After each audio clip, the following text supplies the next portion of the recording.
السلام علیکم ورحمت الله وبرکاته. دوستانو په دغه ویډیو کې به تاسو دروښیم چې تاسو څنګه کولی شئ چې له ډېرو ویډیوګانو څخه یوه ویډیو جوړه کړئ. او دوستانو اوس مثال کې چیرې تاسو یو ځای ډېرې ویډیوګانې کړې وي، له تاسو سره ډېرې ویډیوګانې وي او اوس تاسو غواړئ چې له هغو ویډیوګانو څخه یوه ویډیو جوړه کړئ، نو دغه ویډیو تر اخره پورې وګورئ. په دغه ویډیو کې زه تاسو ته په موبایل کې ډېره اسانه طریقه درښیم چې د دې طریقې په ذریعه سره به تاسو وکولی شئ چې په ډېرې اسانۍ سره له ډېرو ویډیوګانو څخه یوه ویډیو جوړه کړئ.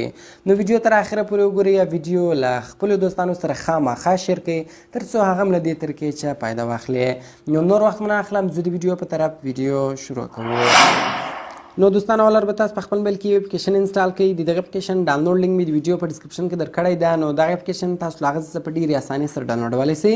کله چې بیا تاسو دغه اپلیکیشن انسټال کړئ نو سمپل به تاسو دغه اپلیکیشن خلاص کړئ. کله چې تاسو اول دغه اپلیکیشن خلاص کړئ نو دغه شکل دغه رقم راځي. ډېر اسانه ګورئ د سلیکټ بټن ده، سمپل به دغه سلیکټ بټن باندې به تاسو کلیک وکړئ. کله چې تاسو په سلیکټ بټن باندې کلیک وکړئ تاسو ته به ستاسو د موبایل ګیلري خلاصه شي. نو دلته به تاسو ته ټولې ویډیوګانې راواړوي. نو اوس له هر څو ویډیوګانو څخه یوه ویډیو جوړولی سمپل هغه ویډیوګانې تاسو وروښیاست. نو زه راځم د 4-5 ویډیوګانې ورښیم، له هغو ویډیوګانو څخه یوه ویډیو جوړوم. هر څو ویډیوګانې تاسو ورښولی شئ. زه راځم دغه ویډیو ورښیم، سمپل به تاسو په هغه ویډیو باندې کلیک ونیسئ، هغه به سلیکټ کړئ. دغه ویډیو شوه، دغه شوله، دغه 15 سره ویډیوګانې ګورم هلته سلیکټ کړلې. کله چې تاسو هغه ویډیوګانې سلیکټ کړئ دا کونج کې ټیک مارک بټن ده، سمپل به دغه ټیک مارک بټن باندې به تاسو کلیک وکړئ. ګوره هغه ټولې ویډیوګانې دلته راغلې. که چیرې بله ویډیو ورښیاست لاندې بیا جمع بټن نه به دغه بټن کلیک وکړئ، دلته بله ویډیو هم ورښولی شئ. مثال زه راځم له دغه 5 ویډیوګانو څخه یوه ویډیو جوړوم، لاندې مرج بټن ده، سمپل دغه مرج بټن باندې به تاسو کلیک وکړئ. په ډایمنشنز کې به سمپل تاسو د ویډیو کوالټي ورښیاست، فارمیټ پې ورښیاست.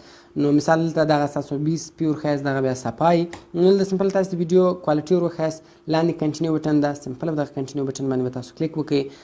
سمپل تاسو د ویډیو لوکیشن ورښیاست، ویډیوز دلته سیو کومه نوم ورکولی شئ. نو بیا سمپل به دغه ډن بټن باندې به تاسو کلیک وکړئ. کله چې تاسو په ډن بټن باندې کلیک وکړئ دغه لیکه به 100% ته ورسیږي او له هغو ټولو ویډیوګانو څخه به یوه ویډیو جوړه شي.